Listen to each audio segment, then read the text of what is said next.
On était à 37-38 face au vent qui lui soufflait à 37 km/h.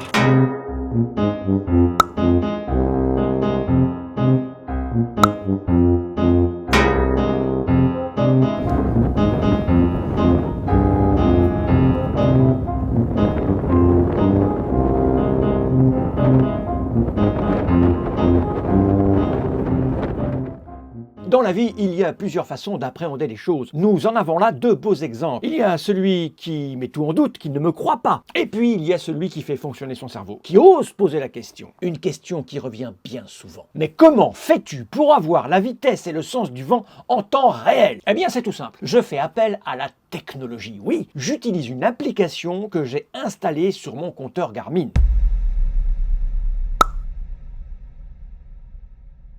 Une fois installée sur votre compteur compatible, cette application vous donnera la vitesse du vent et le sens du vent en temps réel. Clac, clac, clac, clac.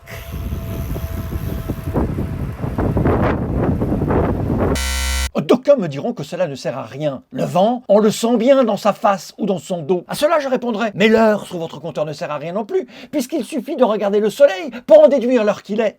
Vous faites ce que vous voulez. Personnellement, j'adore avoir des données précises. Cela me permet de me positionner exactement où il faut au millimètre près pour optimiser ma position dans le groupe. Surtout que j'habite dans une région où il y a beaucoup de vent. Et puis quand on est en situation de relais, cela permet exactement de savoir dans quel sens il faut remonter et descendre. Car dans les pelotons, je vous le dis, il y en a un certain nombre qui ne savent pas du tout organiser ce type de relais.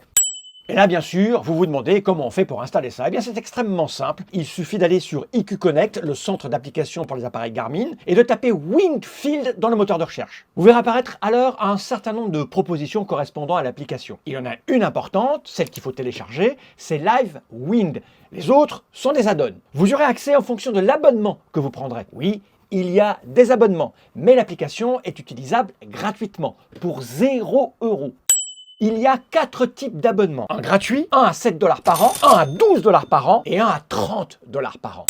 Personnellement, j'ai pris l'abonnement à 12 $ par an. J'ai trouvé que c'était l'abonnement qui correspondait à mes besoins, à mes envies de précision. Car oui, il est question de précision et d'accès à des add-ons. Si vous prenez la version gratuite, au moment du lancement de votre sortie, Wingfield ira taper une station météo, vous informera des conditions climatiques et il ira réinterroger cette station météo 1 heure plus tard. La version pro, elle, interroge 3 stations météo les plus proches du point où vous êtes et elle réactualise les données toutes les 5 minutes.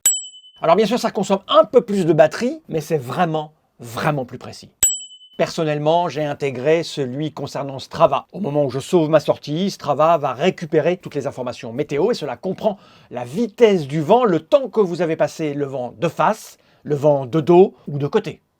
Pour comprendre tous les tenants et les aboutissants de ce que vous offrent ces versions payantes, il suffit d'aller sur le site officiel wingfield.app et vous aurez un descriptif de chacune des offres. C'est en anglais, mais c'est simple. Nul besoin d'avoir fait des études en ingénierie informatique pour installer la chose sur votre appareil compatible Garmin. Il suffit de télécharger Wingfield et à la prochaine synchronisation, la chose sera installée dans votre compteur. Il vous suffira alors de configurer votre écran pour faire apparaître les données qui vous intéressent. Vous sélectionnez un champ, catégorie, IQ Connect, Wingfield. Une fois l'application installée, c'est la version gratuite qui fonctionne. Il va vous falloir aller sur le site officiel, rentrer un code si vous voulez une offre payante. Tant que vous n'avez pas payé, à chaque lancement pendant quelques minutes, s'affichera un code. Notez ce code, allez sur le site officiel et renseignez le code. Vous aurez accès alors aux offres payantes. Sélectionnez l'offre que vous voulez et à la prochaine synchronisation, vous aurez la version payante qui s'affichera. Une fois installé, vous n'avez pas grand-chose à faire, dans la mesure où la configuration de base est en fonction de votre offre et que les réglages sont carrés. Mais si jamais vous voulez modifier certains éléments, comme par exemple pour faire des économies de batterie, demandez à aller chercher les infos toutes les 15 minutes au lieu de toutes les 5 minutes. Il vous suffira d'aller sur IQ Connect, de retourner sur l'application Wingfield Live Wind, de cliquer sur Paramètres qui sera maintenant apparu et vous pourrez aller modifier les paramètres comme bon vous semble. À partir de là, vous n'aurez plus grand chose à faire. Chaque fois que vous démarrerez une sortie, l'application mettra un certain temps, entre 30 secondes et 3-4 minutes, pour aller chercher les données météo. Si jamais cela ne démarre pas, cela arrive de temps en temps, il suffit de prendre votre téléphone, d'aller sur l'application Garmin Connect, et puis de synchroniser votre appareil, et cela mettra tout à jour. Voilà, vous savez tout, ou presque. Je n'invente pas les données météo avec mon auriculaire. Eh non, nous sommes au 21e siècle. Vous faites ce que vous voulez de ces informations, que vous ne l'installiez pas ne changera pas ma vie. Mais maintenant, quand on me demandera, quand je fais une story et que je parle du vent, comment je fais pour avoir les données météo, j'enverrai vers cette vidéo. Allez, à bientôt pour de nouvelles aventures, peut-être.